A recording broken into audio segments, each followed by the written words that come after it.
Why is William Ruto campaigning like there is no tomorrow? Must he serve for 10 years in order for Kenyans to realize change? If anything, Nelson Mandela served for only one time. Akasema no, enough is enough. This is enough. If William Ruto has the capacity to bring change in our country, the time is now. He still has about, more than 2 years, the presidency, to bring the change that we deserve. Today is running around with the thinking that indeed 10 years for him is an assurance that he has to get those 10 years to serve as president. I want to remind the current president that we have great men and women in our country with a very strong, a very positive track record who can steer the country forward. At least, Ruto, you are privileged to have been given a mandate in 2022 to serve as President of the Republic of Kenya. But the negativity that we have experienced out of your leadership, the killings, the abductions, the corruption, the nepotism, the tribalism, the lies, the dishonest is so gigantic that I think if you get a second term, it will be a disaster for the nation of Kenya. And in fact, I speak as a live member of ODM. I'm extremely perturbed by the ODM leaders' dalliance with the current administration. And I want to give him an example. The prophets of the Bible, who actually came out to castigate the injustices in Israel, they didn't give up. They didn't join the people who were buffeting in injustice. Prophet Amos, Prophet Joel, Isaiah, they stuck to the ideals of their calling to the finish line. Nelson Mandela, Desmond Tutu, the major freedom fighters, Mahatma Gandhi, they clung to the ideals of their calling to the finish line. They fought for the freedom of their nation to the finish line. Che Guevara of Argentina, they clung to those values, fighting for the same values to the end. Martin Luther King Jr. of the United States, of the civil rights movement, he fought up to the finish line. But today, Raila Odinga has come out wanting to punish people that indeed, okay, let me cooperate with Ruto because mulininyima kura.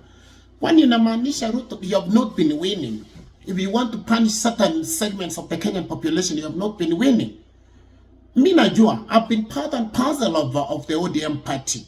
I supported Raila Odinga from CORD, NASA. I was the champion of a doctor polling station from the diaspora. We met several times in Namzejacom. We drew them out. But again, how things played out from 2007, 2013, 2022, mpaka wakati wa leo, 2007, 2013, 2017, 2022, only God knows. But mzee Raila, tafadhali, safeguard your legacy. A good name is better than riches. Don't chase mammon. Don't chase money. You're rich. Sai ni kuaja legacy. You should leave an indelible mark.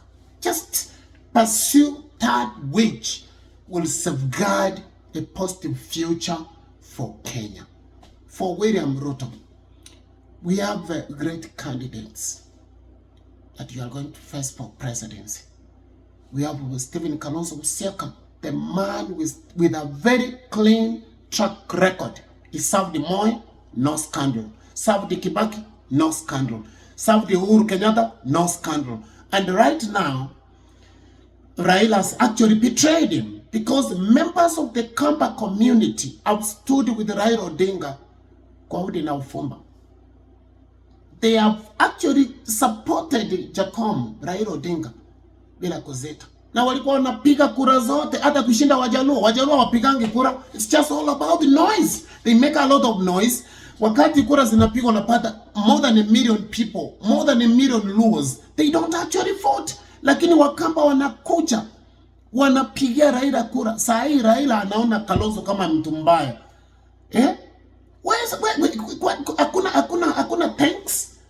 Hakuna asante. Kwani asante ya bunda ni mateke. Kalonzo Musyoka alisabu Moi bila scandal. Kasabu Kibaki bila scandal. Kasabu Uhuru bila scandal. Hakuna makosa amefanya. Amekuwa akisupport Raila. I expected Raila aenda asimama aseme Kalonzo Tosha. That's all we need. And besides, Sazire Ruto anazunguka. He should know that we have credible candidates. Kalonzo, Maraga, Matiang'i, Eugene Wamalwa, Natembeya. These are the credible people who have the capacity to steer the country forward. You know, Sai Ruto na campaign, it's like live and dead, like there is no tomorrow. Elections are not the next week, President Ruto, Your Excellency. Uchaguzi sio next week mzee.